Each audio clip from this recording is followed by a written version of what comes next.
ভিন্ডি পেঁয়াজা যদি ট্রাই না করে থাকেন অবশ্যই একবার ট্রাই করে দেখুন। ডাল ভাত কিংবা রুটি পরোটার সঙ্গে দারুণ জমে যাবে। এর জন্য প্রথমে ভিন্ডিগুলো ধুয়ে একটা টিস্যু পেপারে ভালো করে একটু ড্রাই আউট করে নিতে হবে।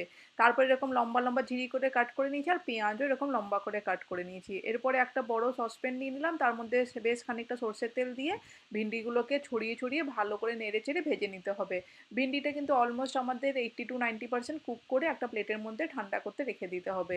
এরপরে একটু প্যানের মধ্যে সামান্য একটু তেল দিয়ে পেঁয়াজগুলো যেগুলো কাট করেছিলাম সেইগুলো একটু নুন হলুদ আর সামান্য একটু চিনি দিয়ে ভালো করে লালচে করে ভেজে নিচ্ছি। পেঁয়াজটা যখন ভাজা হয়ে যাচ্ছে দিয়ে দিলাম সেই আগে থেকে ভেজে রাখা ভিন্ডিটাকে দিয়ে নেড়ে চেড়ে আরও একটু যেটুকু বাকি ছিল রান্না করা সেটাও কুক করে নিচ্ছি। নামানোর সময় দিয়ে দিলাম ওপর থেকে একটুখানি ঝালের জন্য চিলি ফ্লেক্স আর একটু চটপাটা ফ্লেভারের জন্য চাট মশলা। অবশ্যই কিন্তু এই দুটো লাস্ট ইনগ্রিডিয়েন্টস অ্যাড করতেই হবে। দিয়ে আমাদের রেডি হয়ে গেল ভিন্ডি পেঁয়াজা। অবশ্যই ট্রাই করে দেখুন আর আমাকে কমেন্ট করে জানান কেমন লাগলো।